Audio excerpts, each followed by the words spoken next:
Welcome to PFT OT on Yahoo Sports. Bad news for the Dolphins. They lost 59-10 in week one. Worse news for the Dolphins. The Patriots are coming to town this weekend. Look, Peter, that blowout loss did indeed spark multiple players to tell their agents, get me out of here.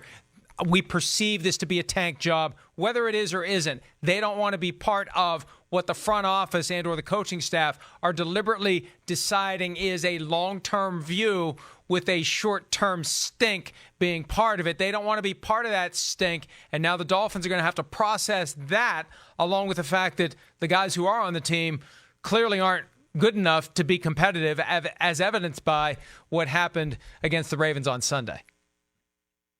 You know, Mike, when they traded Laramie Tunsil and Kenny Stills, they did a good job for the long-term Miami Dolphins.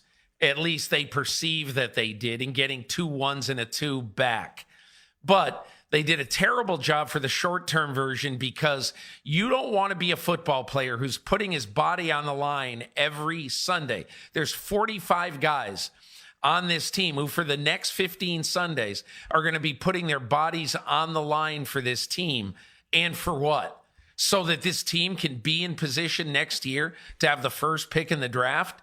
I mean, how would you like to be a player who, you know, if you're a receiver, are you going across the middle with no fear, knowing that you could get blown up, your season could be over and whatever? And for what?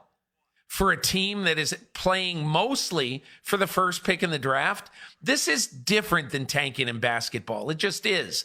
Football is inherently significantly more dangerous than it is in other sports. And that's why your report about players wanting out is absolutely, totally logical. And in my opinion, when you look at what's going to happen in Miami, this is going to be a great chemistry experiment, Mike. Because we're going to see now how hard their players are going to play over the next 15 weeks.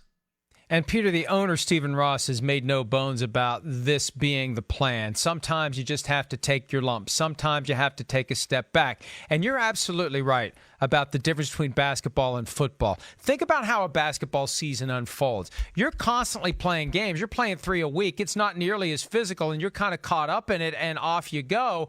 With football, the intense physicality and the fact that you've got 7 or 8 days between games, that just gives you more time to stew about what's going on and to think about, do I really want to go through this? Do I want to put myself through this physical risk when I know that my organization really isn't fully and completely committed to having the best possible team on the field, but is instead thinking about next year or the year after that? So we've yet to see overt season-long trust the process tanking in the NFL. I think late season from time to time there have been some decisions made about putting in the backup quarterback, the backup linebacker, the backup whoever to see what they have by way of their young players. But the deeper message is, hey, if we lose this game, we're not complaining because we're going to be in better draft position.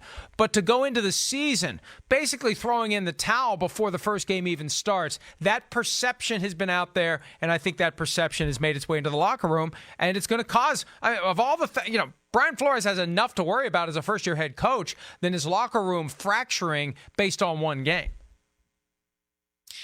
Mike, Stephen Ross is one of the most entrepreneurial guys in America. He's built some of the biggest projects, architectural and otherwise, in the United States. He's got a gigantic new project in Manhattan called Hudson Yards that people are flocking to. With a bunch of businesses and huge buildings.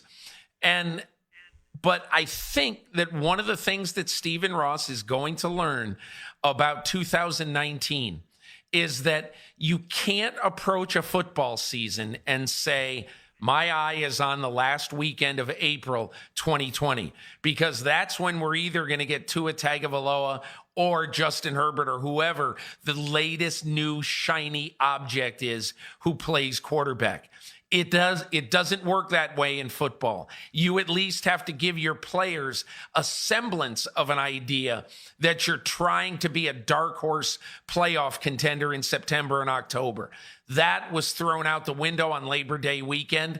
That is why Miami is going to be the most interesting chemistry experiment in football in 2019. I often wonder if guys like Stephen Ross, Daniel Snyder, who were previously anonymous billionaires, would like to just go back to that if they could. It's a wise man once told me the only thing better than being rich and famous is being rich. And maybe for Stephen Ross, it's better to just be rich, because notorious is what he's becoming, at least in South Florida. All right, that's it.